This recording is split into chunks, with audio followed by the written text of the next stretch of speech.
Welcome everybody to another edition of Hot Program. I am your host with the most, all the way from the East Coast, and as always, good people, I am in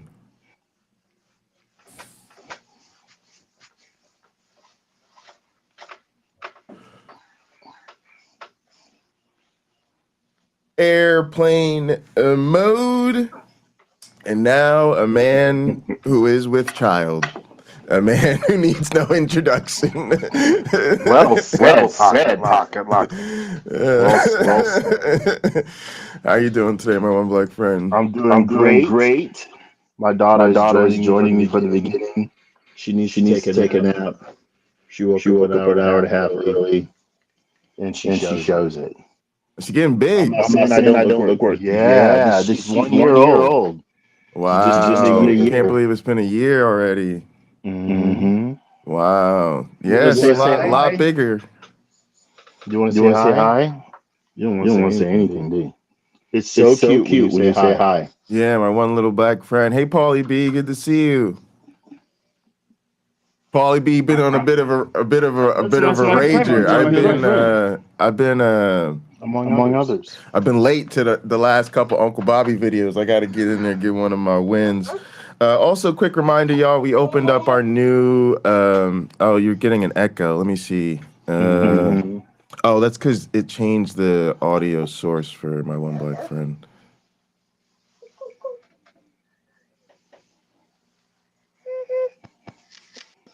You want to You say want to say hi? hi? All right, that should be better. Sorry about the echo. You want to eat my shirt? That should have fixed it. Is it better on you I guys' don't hear an end? echo. No, I'm talking to the chat. They shouldn't be getting an echo anymore. You're out of here, my dear? All right. No. Chat, is the echo fixed? Uh-oh. Yeah. They're gonna make me listen. When we buy our own house, our next house, I'm going to get you a room that has like Hey, furniture, Paulie B, is the echo washing. fixed? That's better. Okay, great. So, yeah, so there's a link in the description to our new virtual headquarters. There's also a link down there to support Lina. We're trying to get Lina a new phone so she can stay connected. And yeah, we had a great time last night. Played a bunch of games. Kyle introduced us to Farkle. I never played that before. Really great dice game. So definitely check out the links in the descriptions. And yeah, get connected. All right, y'all. We've got a video we've been working on. This part 3. She's got about 10 minutes left, and we're trying to keep today's show around an hour. So I'm gonna go ahead and jump into the clip. We'll try to let her go in chunks so that hopefully we can get through it in the next hour and have some time for discussion at the end. So again, this is beware the dangers of black Christianity in a white Christian nationalist America. And low key, I think this person, Larry Daniel Favors, who's really seems sharp about all of this, is of course a Christian, I think. And it just we're gonna try to see how she lands all this. This moment that we're living in is really interesting just because of how much cope I see from black Christians. So let's see what happens. Religion, but at the time that it was being formulated in the initial outset, it was a very African concept and construct. And as an institution, African Christianity was largely compatible with African life, meaning, and purpose. There was no real need to choose between being black and being a Christian, again, because Europeans didn't start creating phrases like black and white so that they could justify enslaving us until many centuries later. Now, what's important about this is that we have to be learned about the shift that took place from what was happening in the continent of Africa when people were understanding what that version of Christianity was to what began happening as a result of how Europeans evolved during the Dark Ages. Now, keep in mind, we got that two cradle theory, which I've described before a little bit at length. Two cradle theory, look up Sheikh Anta Diop. He talks a lot about how there were two cradles of civilization, one being African, one being European. And in the African cradle of civilization, you had abundance. You had land that could produce crops. All right, is she talking to us? Because we might want to mute if not. just so I don't know if it's distracting to the audience or I not. muted her. I muted No her. worries, no worries. You had people who had their needs met. They wasn't starving. They weren't cannibalizing each other because they had their needs met in abundance. But in Europe, where they were living in caves, where they were commingling with Neanderthals at the early outset of their history, and this is not shade. That's just I was just in museums in South Africa talking about this. All right, I'm not trying to shade, but the idea that you could be personally injured or offended by a retelling of your history, that says a lot about what might happen with how you use your history in today. But when you talk about what was happening in Europe, they were in the Dark Ages, and we had Mansa Musa disrupting the entire global economy of considering how much gold he was giving away. While they were in Dark Ages, they were living in systems that they ultimately cultivated that would give birth to the slave era. They had feudal land systems where you had a landlord, a man, or definitely a man who owned the land. And then you had a whole bunch of poor people who lived on the land who didn't own anything, but they rented it as serfs. This system gave rise to indentured servitude, which also allowed the foundations for enslavement. But once Christianity became European, it also became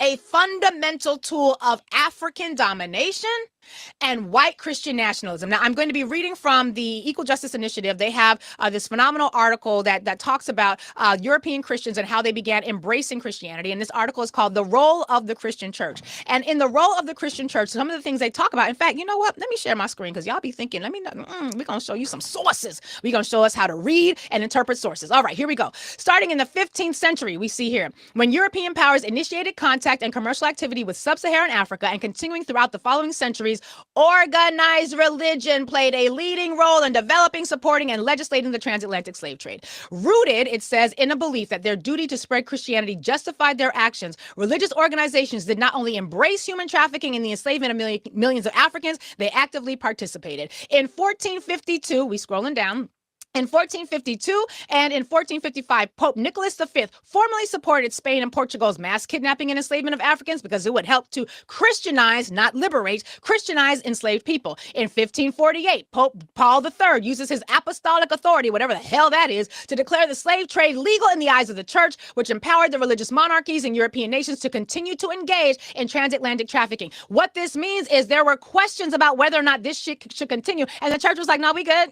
We're good. It's fine. It's fine. It's fine. Everything's fine. And so if that is the case, and that's where we're at right now, sorry, I've got hair all in my face. I need to focus. If that's what's happening, and that's where we're at right now, we need to ask ourselves, what are some of the remnants of this sort of Christianity that we see today? As we start out talking about this topic, we're looking at these stories of two lynchings. The article goes on to talk about that the Pope and their friends were accepting gifts of enslaved Africans who were shipped to Africa, to Rome from Africa. Through transatlantic trafficking, the church systematically extended its influence. European enslavers baptized millions of enslaved people whose labor they used to amass vast wealth. Why does that matter? Because the Christianity that white Americans practiced was not one about redemption and holiness. It was about empire.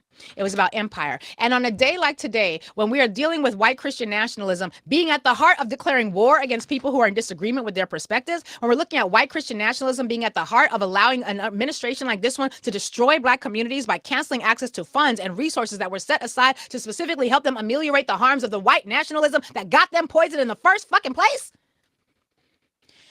According to PBS, as late as 1800, most slaves in the United States had not been converted to Christianity because Europeans did not want them converting to Christianity because they felt guilty about the fact that you cannot enslave a fellow Christian. And so Christians, white Christians, began using different tools and resources. I want you all to take a listen to this clip. This is a clip from NBC Nightly News that talks about one of these sources, and that is a source known as the Slave Bible. Now, YouTube, I'm going to try to play this for you all so that you can see the video. Hold on one second. Let's make sure we get this. This is a slave Bible because white Christians did not believe once they started preaching Christianity to enslaved Africans, it wasn't to allow them to have their souls cleansed by the blood of Jesus and washed whiter than snow. It was to make more slaves.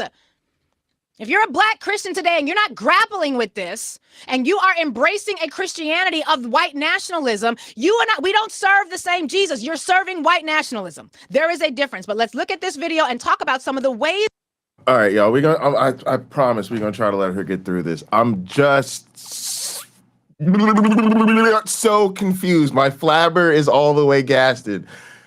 I think she is a Christian.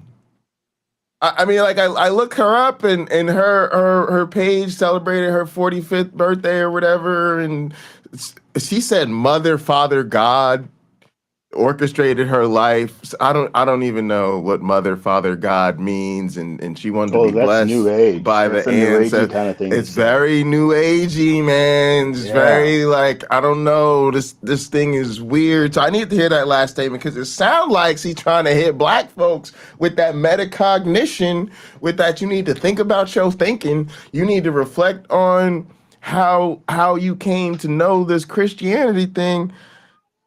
But what are we talking about? Are slaves. In Christianity to enslaved Africans. It wasn't to allow them to have their souls cleansed by the blood of Jesus and washed whiter than snow. It was to make more slaves. If you're a black Christian today and you're not grappling with this and you are embracing a Christianity of white nationalism, we don't serve the same Jesus. You're serving white nationalism. There is a difference.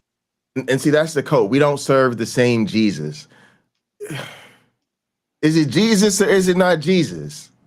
This is what I'm saying. So now I'm supposed to, as a secular person, I'm supposed to sit here and figure out which one of y'all is serving the correct Jesus and then go after the correct Jesus. And Lori, during your favors, how did your Western, as far as I could tell, a black American ass become a Christian? It was not through this. Like it's like this. You see, a lot of people are doing this, and it tells you how bad Christianity really is. If you are an American or you are a Westerner, you got Western Christianity. You got introduced to the Christianity of Europe or the Christianity of America, and that is how you became a Christian.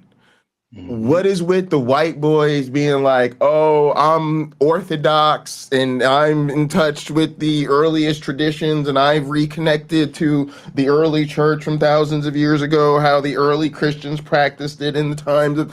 What are you talking? No. No, you're an American in 2025 who was born somewhere between like 1960 and 2010, and we know the Christianity that you practice and we know where you got it from. And black folk acting like somehow they, as black people in America, through intellectual osmosis, have connected with the ancestors in Africa, and now they're quote unquote black Christians in the tradition of the original African Christianity, which predates and preeminates the whites. This is just cope. This is just and it tells you that none of y'all want to be associated with the Christianity that actually led to you becoming a Christian. You're all reaching for something other than the religion that was taught to you and trying to act like that is the true Christianity when Christianity is what Christians do. Like this idea that it's a form of apologetics, y'all. I can Well, tell you as a non-believer, Christianity is what Christians do. This idea that you can ignore what Christians are doing, you can ignore the impact they're having on the world, and then you, in your mind's eye, can claim some sort of intellectual lineage to a displaced Christianity. You always hear apologists talk about out of context. Girl, you're out of context.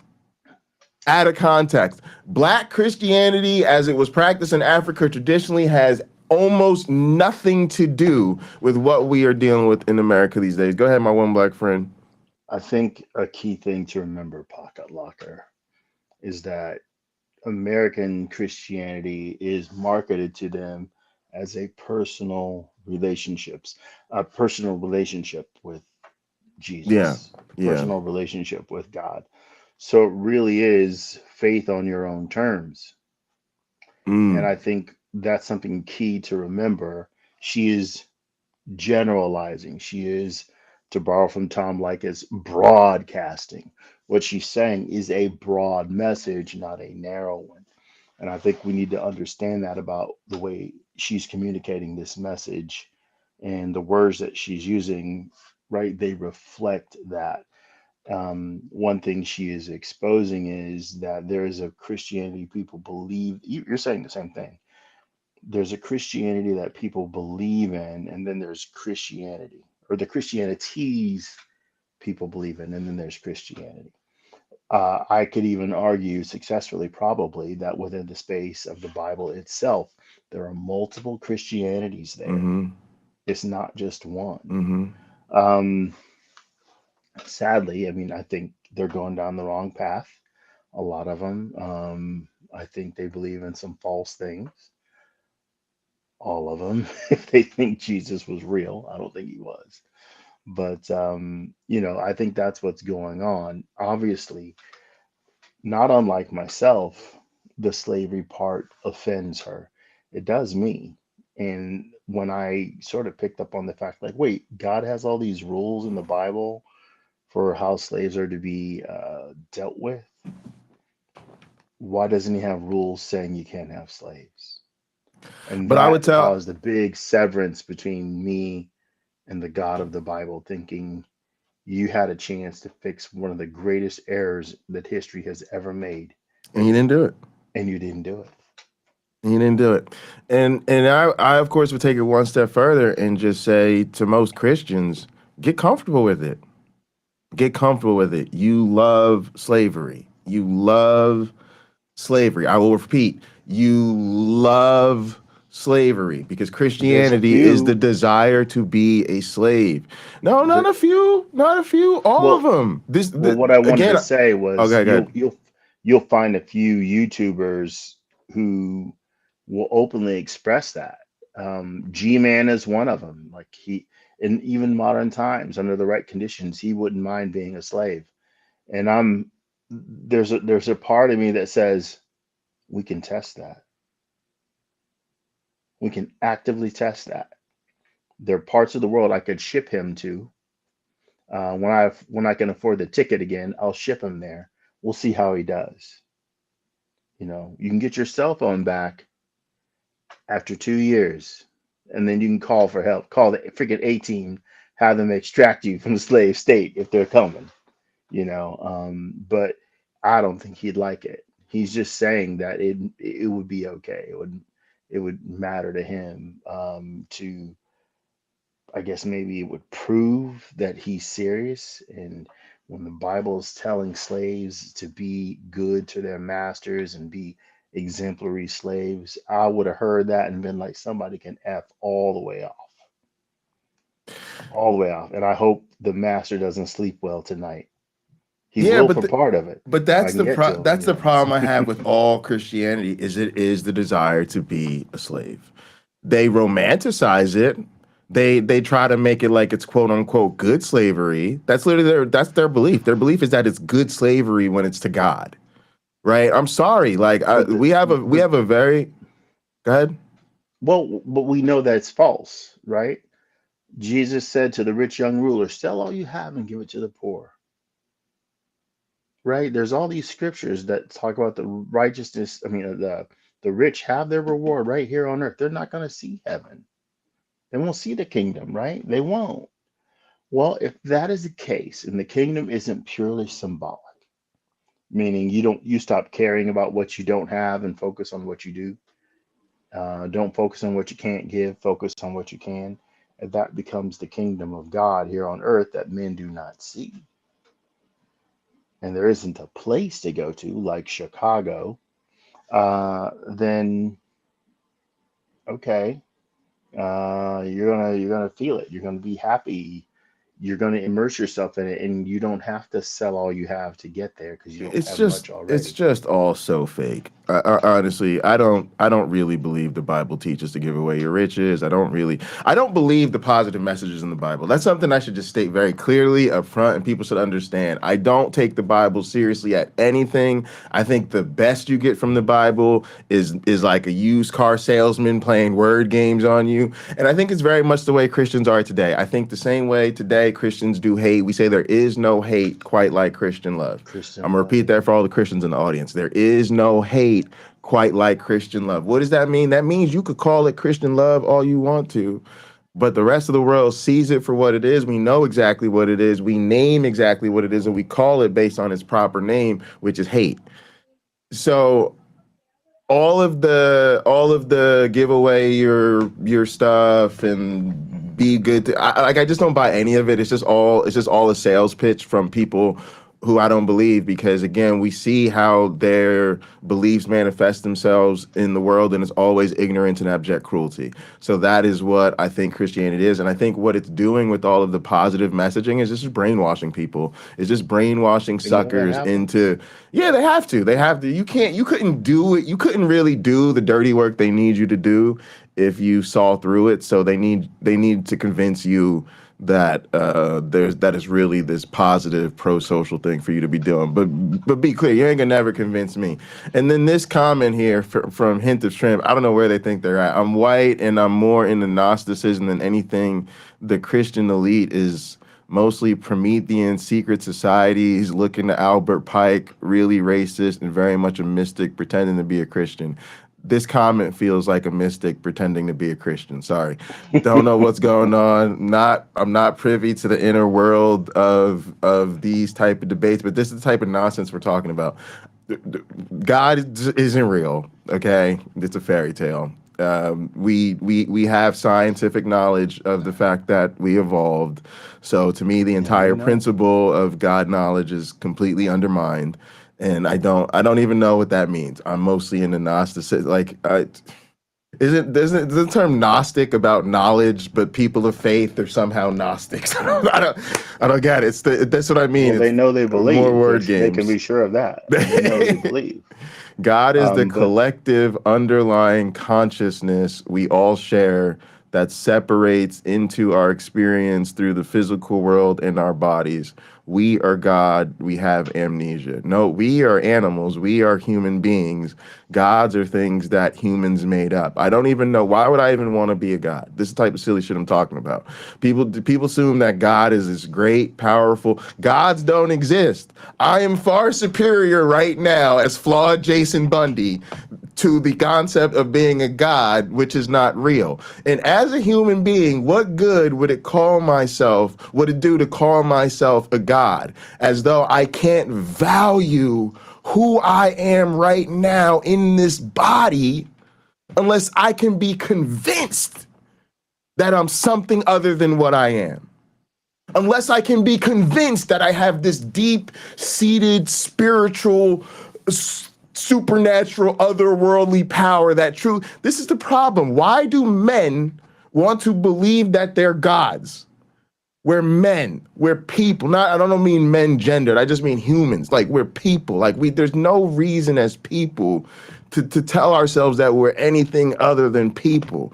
It is being I can people that has explain. got us this far, and it is being people that's going to get us where we got to go.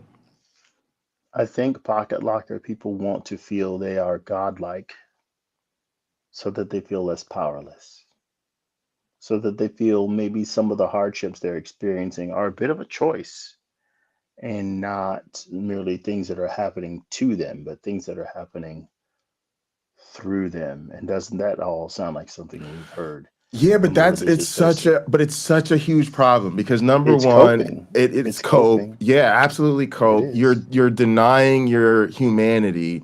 Further, you are actually blaming yourself for stuff that's not your fault.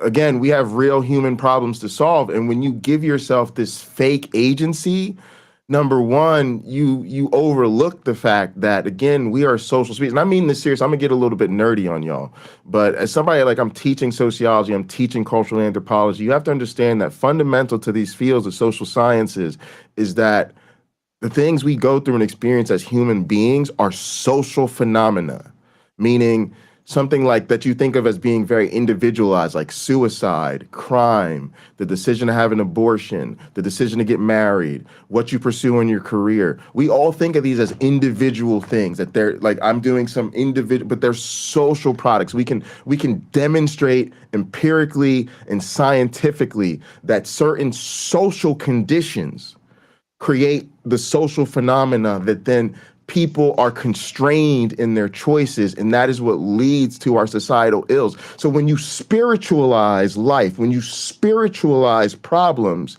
you literally remove our ability to use our agency to craft the social world to be the type of world we want to live in, that produces the results we want in society. So you are literally taking away your agency. And then you're also providing cover for the people that continue to oppress us, the people that continue to rig the system. You actually do their bidding for them because they're going to say your problems are your fault. And then you turn around and say, well, I'm God, so you're right. My problems are my fault.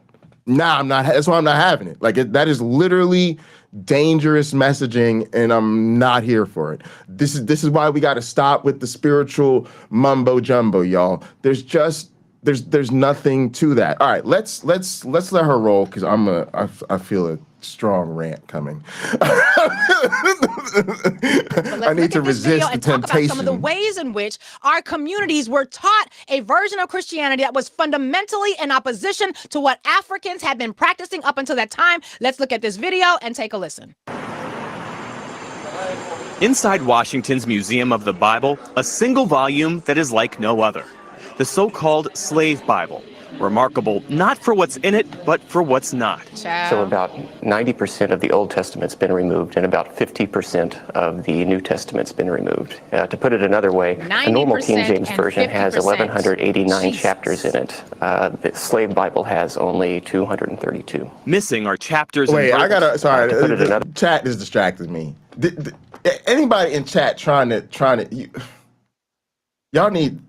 I can't see the chat, so I don't know what the comments is. Well, you should pull it up. This oh no, we got the religious folks in here today. I don't know how we got Hinterstrand. It's not a god. It's the conscious faculty. It's the fact that your body happened to you. It's your dog. Just study some biology. That's all I'm gonna tell you. You're talking to a biologist. Like, very poetic. I'm cool. Nice poetry about the nature of man. Like, that's where I'm at with this stuff. Cool poetry, bro. And then this person is all caps rage. I don't know what happened to the bot. I don't know where's the Streamlabs bot. I didn't think people were supposed to be able to put this many capital letters in the chat. Well, I'll let this person know if they're near Fort Wayne, Indiana, on Sandpoint Road, they'll find the Insight Meditation Center. I don't know what its hours are, but they should stop in and have a seat for a while. I don't know. They're concerned about the people connecting faith to skin color. I don't know. But look, y'all, let's read about the Slave Bible, because this is the real meat and potatoes of this whole thing, y'all. Is that people, especially Black Christians, need to understand that this is how they indoctrinated your people. There was she kind of broke down the history quite well. Mm-hmm. They did not convert us because they at the time had serious theological constraints. Think about it. They literally did not want Black people to be Christians because they knew they could not, in good faith, enslave other Christians. Which that right there should be the death and end of Christianity. Christianity should be nothing to talk about once you recognize that Christians deliberately withheld Christianity from others so that they could enslave them without feeling bad about it. That's all I need to know about Christianity right there. But if you needed more information, they then changed their mind and said, you know what, actually, teaching them Christianity would be better because, after all, Christianity does legitimize slavery and make it appear to be part of God's order. But let's just cut out all the parts where they might infer that God actually wants them to be free or that God brings his people out, which is so amazing because today current Christians literally identify Black Christianity with Exodus. They literally read the Bible and they think that Exodus is about Black people because God wanted his people to be free and let my people go. Black people love that shit. They don't even realize that shit wasn't even in the Bible given to Black folk specifically for that reason. So nobody buys that. And so it's crazy that people don't realize that Christianity is literally something given to Black people only once white people could be convinced it would make them better slaves. And then you got to get into the United States, yeah. Yeah, and then you got to get into Walcott and all that, how to make a Negro Christian and all this other stuff. So I don't know what people are Other way, thinking. a normal King 90% James and version has 50%. 1,189 Jeez. chapters. Slave All right, here Bible. we go. Remarkable not for what's in it, but for what's not. So Child. about 90% of the Old Testament's been removed, and about 50% of the New Testament's been removed. To put it another way, a normal King 90% James and version has 50%. 1,189 Jesus. chapters in it. The Slave Bible has only 232. Missing are chapters and verses that might have encouraged uprisings. Book of Exodus, redacted.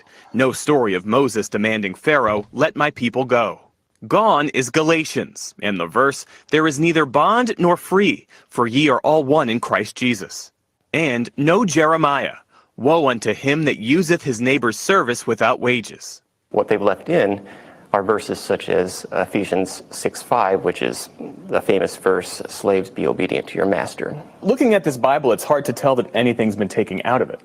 That's correct. I mean, it looks like a normal book. For many enslaved Africans, this would have been the first time they were exposed to the Bible.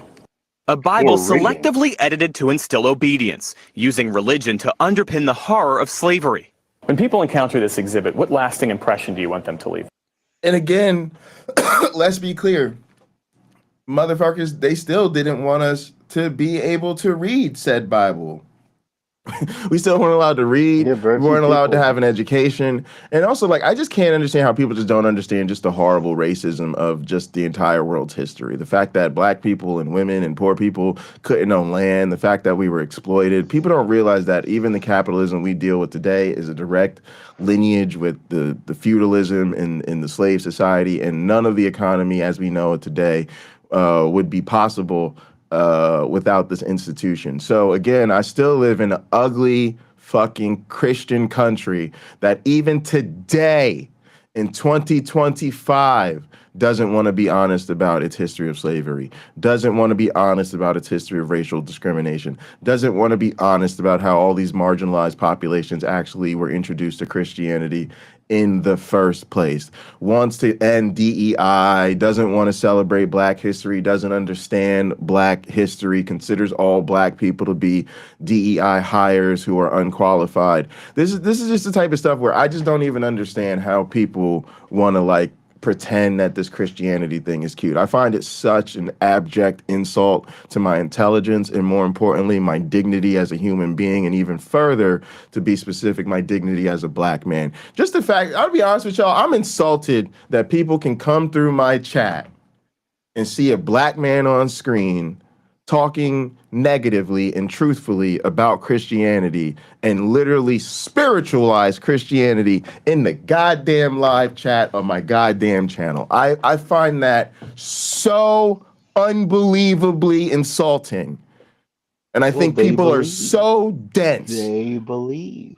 Oh my goodness. They believe to the point of literally being brain dead. That 1 Peter 3:15, they're supposed to be able to tell you the reason for the hope they have. The response, Pocket Locker, please understand, and I know you do. The response to our challenges to their faith are rarely things that aren't quotations from their faith.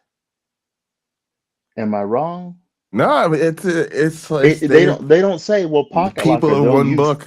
though evolution is a demonstrated theory, we see it, we know it happened, we have the evidence. In the beginning, God created the heavens and the earth. God used the dust of the ground to create man. No, man rose from lower apes. That's comforting and hilarious, Pocket Locker, but really, in all seriousness, my holy book says that God created man from the dust of the ground. He created woman from the man's side. And no, my one Black friend, it's not a parable. That's history, right? Ken Ham could tell you that with a straight face and pockets bulging with cash. Frank Turek can tell you that with a straight face and pockets bulging with cash. But again, like, intellectually honest Christians how who did go, Frank Turek or any of these people, how did Ken Ham get into this world? Oh, through the womb of his mother? Yeah, okay, cool. But Adam was different. Adam Adam just came from the dust, and then a woman came from a man's rib, rather than Yes. the first man Facts. coming out of Facts. a woman's vajayjay. Yeah, I don't even. Yeah, honestly, I don't even think people like that are intelligent enough to vote. I didn't say Oh, I didn't say I they're didn't ask smart for them to people because take they know how to away your keep the right to illusion. vote. I'm just saying I don't think you're intelligent enough to vote. I think you Well, should they're self-select that. I think you should stay home and sit on the bench and say, you know what, I just have to self-identify as too low IQ to participate in democracy. Hmm. they're very good at convincing others to stay faithful. They are. They're very good at reassuring people that what they've been taught all these years is valuable, honest information that can't be refuted by the scientific world. Mm. That's what they're great at. And that's why the rest of However, us, yeah. the best of students of the scientific world have to look at them and go, "You're wrong. You're wrong. I know it's okay for me to believe this Christianity. I can believe it. I have a firm foundation in the understanding of science, which doesn't pretend to answer all the questions, right? It doesn't, but it gets some answers that have irrefutable answers, unlike one's faith, I'm gonna show you my ability to be if it is the empathetic. Christian Rock, faith. I put you in timeout due to vicarious embarrassment. Every time you open your mouth, I'm so humiliated for you that it puts you in timeout so you could take a few minutes to think about how ridiculous you look to other grown adults and correct your course of action. See, I'm being nice. I'm a nicer guy than I get credit for.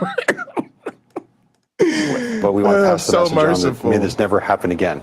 The Bible itself is a whole book. It's not one that you get to carve up and use this piece or that piece. The slave Bible designed to repress. But again, I bet you if I told that dude about the 613 laws, he gonna talk to me about a new covenant and how we're under. See, see, this is what I mean about the lies and the BS that people just get to say on behalf of Christianity. When it Will he suits also you, talk about if he's been circumcised, then he has to follow the whole law, which the Bible also says?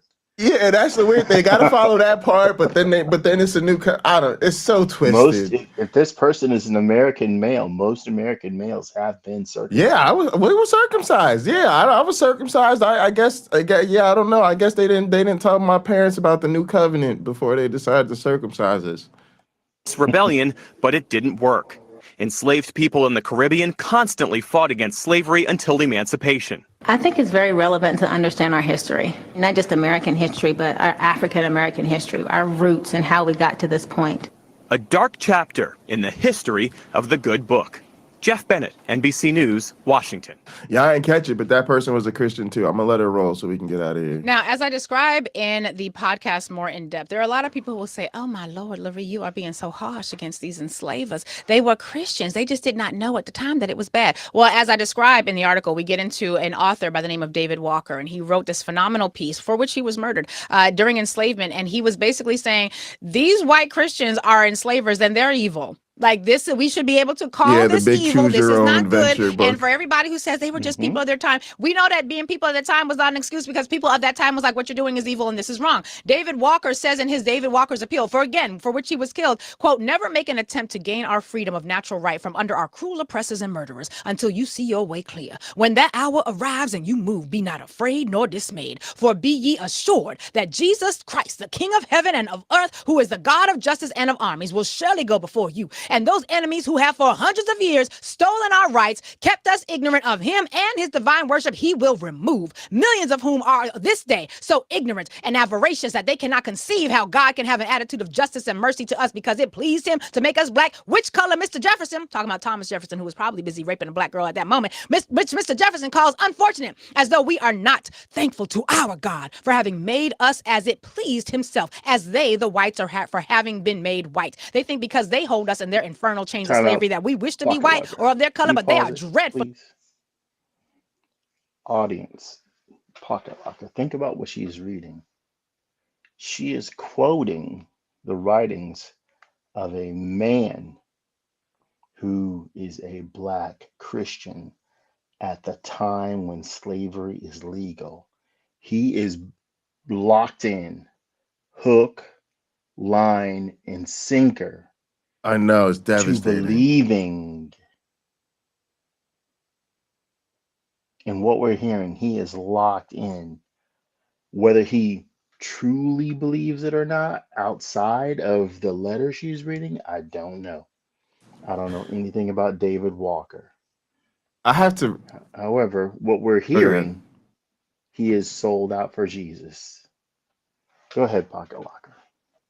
I have to revisit this piece that we talked about a couple times on James Apperson's channel. It's a famous scene from a movie where there are Jewish people who were locked up in a concentration camp, and they put God on trial during the Mm-hmm. Holocaust. It's very, And very riveting. yeah, some are hanging on, but some are like, no, that God hates us. That God has abandoned us. And I take so much solace in that. Like I take so much solace in the resist. That's where I'm at.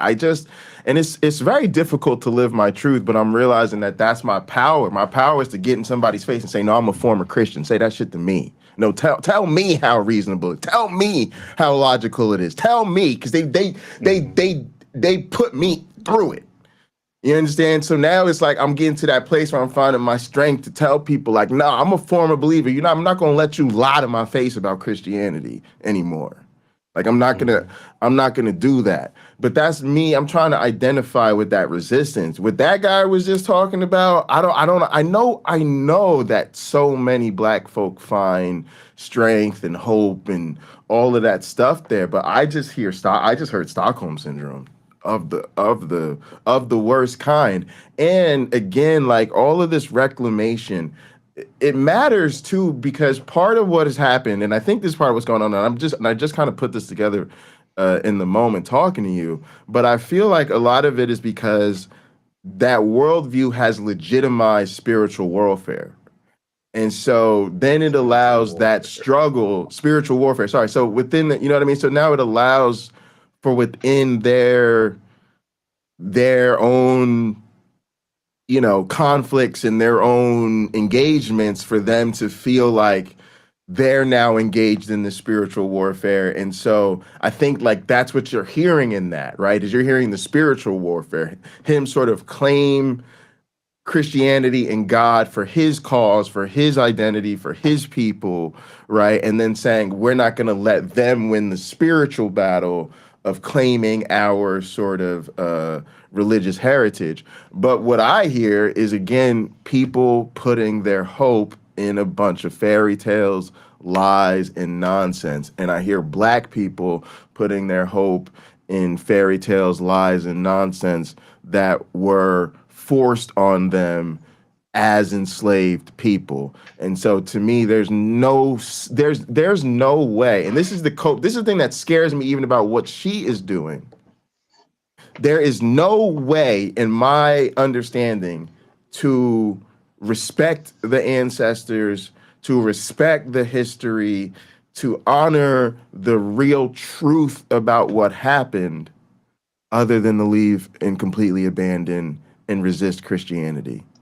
This idea that the way to honor the ancestors is to reclaim Christianity for ourselves is again suggesting that the thing the white man gave us is the thing that we now need to thrive, that we need to be whole.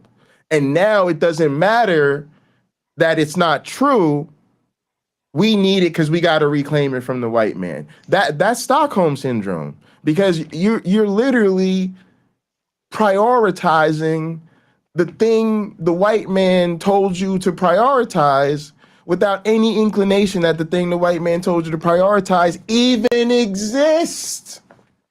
So that's why I can't get with that. I can't get with that. No, the only way to honor your ancestors is to leave Christianity. It's not the only way, but it's certainly. To me, that's the main way. But yeah, I know what you're saying. Obviously, probably the best thing any of us can do, regardless if your ancestors came from Ireland or Sierra Leone, is to be the best possible person you can be and live a good life where you respect others and prosper, And yeah, not and I would say one where part of you're that is, constantly being injurious to other people. That's not the way, regardless of how poorly your ancestors were treated. That certainly isn't the way. but see, part of that is don't play about freedom. I talked about this, I think, yesterday with the Godless Granny. Check out Godless Granny channel. Been with her a couple times over the last couple weeks. I don't even plug a lot of the shows and appearances, stuff like that I make, because I genuinely really like these people and started to consider them friends. So I just felt like I was chatting with my friend, and I'd be like, "Oh shit, Jay, you was on Godless Granny channel. You better let people know. You better let people know to go watch that content." But yeah, shout out to Granny. She's just a sweetheart, and I'm so glad I got to meet her in person. Now we've had a couple conversations since. All right, so I'm with you, my one black friend. It's tough and it's hard. Yeah, I think this is our fight. It's like a lot of things. For instance, like I get very frustrated sometimes about just evolution. And I think a mistake that a lot of my colleagues make is they speak about the Darwinian revolution like it happened in the past and it's already done. And then I'm sitting here trying to fight this fight where so many people don't accept evolution. So many people don't understand evolution if they do accept it. So many people that accept it even accept it for theological reasons, not for scientific reasons, and that's a problem too. So I just have to say to myself, that's where we're at. It's 2025. There's a sort of state of the world in terms of understanding and accepting evolution, and you just have to get from where we're at to where we're going. And it's, to me, the same thing dealing with what it means to be black in America and deal with Christianity. It is at once, okay, MAGA's taken over. We're dealing with Christo-fascism totally in power and run amok. At the same time, our black communities are just deeply, deeply, deeply religious and still can't even conceive of the person they look at in the mirror without God. And then there's just this sort of burgeoning, bubbling consciousness within those of us that are secular, and maybe people like me, secular and revolting. And we're just having to do the work now of growing our numbers, getting our strategy together, learning how to fight for ourselves, learning how to advocate for ourselves, learning how to get engaged and organized so we could go about trying to create the world we want to live in. And it sucks. It's a fight. It's an uphill battle. I wish this uphill battle was all over and we could just be coasting downhill, chilling, having a good time. But that's just not the situation today. So, we just got to stay geared up for this fight. We're doing all right on time. Let me let her roll so we could get through this thing. Deceived. We wish to be just as it pleased our Creator to make us. There was very clear debate about whether or not what the church was doing at that time was accurate, was good, was healthy, was in the line and in the teachings of God. And again, in the podcast episode, I go way more into this, and I'm sort of rushing right now because I want to get to the end of this. But I'm speaking really to a lot of the black Christians who have been coming out talking about how I just can't judge a Charlie Kirk. I can't judge the white nationalists because they are also children of God. You need to be crystal clear that for the entirety of the white American religious experiments in what we now know as Christianity, they have been very clear that the white matters more than Christian, and that when they hear the phrase black Christian, for them, the black matters more than the Christian as well, because they did only allowed Christianity to be promulgated to the enslaved occupations because it was going to allow them to further enslavement. But be crystal clear.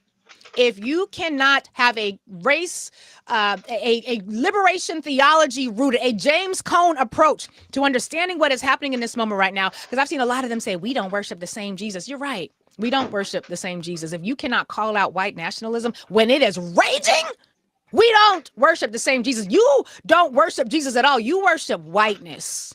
And I'm going to need the black church, because we go, and on the other side of this commercial break, we're going to hear some clips from some pastors who are really speaking out about this. But the lay people, the everyday community, the body of Christ,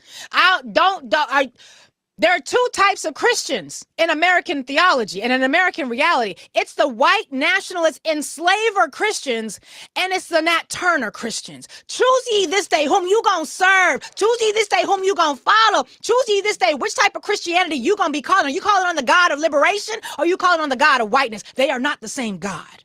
And the question we're going to have to figure out today, as we look at the cross and the lynching tree, as we are hearing stories about the lynching of Black people today, as you got the entire nation gathered to mourn somebody who was willing to support the ideas that were direct descendants from the enslavement of our people.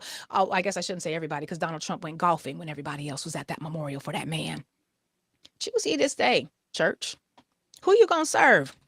You going to serve the cross, or you going to serve the lynching tree? You don't get a whole lot more clearer than that. And if you are a part of a Black church that has decided to serve the lynching tree, then I'm going to need you to come join the rest of us over here who are going to still continue to sit up underneath the cross. And if you can't do that, well, thank you for making the choice that much easier. We are now going to head into commercial break. Urban View, Why are y'all so angry? You have the white. All right, we might do that next week. That's a good clip. That's a good Joy Reid clip. But look, y'all, let me just keep it real. Man, it's so tough for me to see people like the video we just watched, and I'm so glad we got through it, y'all. And nobody can say we didn't get through it, because we dedicated 3 episodes to it. We took it in parts. We stayed dedicated. We resumed. We gave that woman her space to say what she needed to say. And it's hard for me. And it's hard for me, y'all, because I think the media diet in this moment is so important. And it is so hard for me to find Black voices, liberating voices, progressive voices, voices on the left, voices for human rights, voices that, you know, really you could be proud to listen to and think that this person is steering you in the right direction, okay? And she represents to me one of those voices, the same way Joy Reid represents one of those voices, the same way there's a lot of Black people that represent those voices. And so I'd like to look for them, and I like to look to them, because otherwise, y'all know my media diet is going to be a bunch of white liberals. And shout out to my white liberals. I love y'all. But in this moment, my perspective is a lot of y'all need to take a back seat, because you're new to this, and the MO of the enemy has always focused and centered on marginalized people. So now it's time for the resistance to center on marginalized people, because we can't really deal with the hell that white supremacy is bringing to us, right, within that same paradigm, right? So anyway, what happens then is I'm trying to find these Black voices, but it is so hard because I go to them and then so many of them are so Christian. And for me, it undermines then their ability to really meet this moment, right? Because it's like we can never go there. So then even though you're on the left, or even though you're dealing with some radical based people, like I think that woman is clearly very educated. She's clearly a great content creator. She clearly prepares well. She's very entertaining. Like she just kind of has it going on in terms of, you know, everything that she's bringing to the content that she's making, right? But there is just still this very Christian coded language, right? And at the end, this is not really about Black people being able to have a united critique against Christianity. Instead, this is a calling in and an infighting amongst Christian subgroups, right? And that to me is not a productive conversation for us to be having right now. So it hurts, and I mean that sincerely. It hurts to feel like even the Black folks who are the most capable of helping us in this moment right now are often themselves just so sold out to Christianity that they really can't see that there just isn't any truth to it. And it's very frustrating, especially when people are that intelligent and they still can't see through it. The other thing I'll say is that it's scary for me, and I mean scary literally. People don't realize this, but I deal with a lot of fear and insecurity, particularly in my professional life. just being an academic, I always feel like there's a struggle between what is considered professionally safe at a particular institution versus what is authentic in terms of me just being able to be myself and be honest, and especially the ethics of that, particularly in the classroom, where I feel like I have a social and a moral obligation to be real and be honest and engaging with my students, and sometimes challenging with my students, even if that is not really safe for me or prudent professionally. I'm just one of those people. I think of it like a doctor, right? When you're a doctor, like you have an oath to do no harm, right? And so you got to do what's right for this patient. And the insurance company and hospital policy be damned sometimes because you have obligations to that patient, right? And that's how I treat students. But I've talked to myself and a lot of other academics. We feel very scared, and it's not like I'm scared because I'm going to say something and I'm racist. It's like I'm scared because I'm going to say something and I'm anti-racist, and I'm We are at that point where saying the yeah, right thing is the wrong thing to do, yeah, because you can get punished. Hey, yeah. Parker, I apologize. I have to get going. No, no, no, you're good Um, to go. My point, okay. just to wrap that up, I was just going to say that people like that, in effect, hurt people like me because it feels like they gatekeep those spaces too, right? So her being a Black Christian allows her to move in certain circles safely, comfortably, and with upward mobility, whereas I, as a Black atheist, really do struggle and am afraid in those same spaces because it's not as intellectually safe for me. And I wish that was something we could, like, get into and have a bigger conversation about as people of color, but we're just not there yet. But yeah, I know we got to let you go, and we're just under an hour, so I appreciate your time today. I had a bunch of issues with my camera, so we were extra delayed in getting going today. But thank That's you so all right. much, my one Black friend. Did you have You're welcome. anything else you wanted to say before you head out? Vet your contractors. I said that last week, folks, in case you didn't see it. Yeah, in case Vet you your were wondering if he's contractors. over that. I got somebody from Angie's List, and the person, it was like they were new. Like everything they did, they hadn't done before, except for grout. Like that, they did okay. But there's so many other things. I'm like, I could show my child if she was 10 years old how to do this, and she would do it better than they did. Right, right. Yeah, it's just I have a gutter that doesn't catch water. The water literally comes off the roof and onto the ground, and the gutter is right there. I'm like, didn't you check this? And it's just one thing after another. Molding, so easy to get right, folks. I wouldn't pay somebody else to do it. I just didn't have the time. I'm in Indiana. My house is in California. You can do it yourself. Just rent a miter saw and go to it yourself. You'll be surprised at how simple it is. Nail gun, miter saw. It's cheaper. You can do it cheaper than you can pay somebody else to do it. Just don't be afraid to try it.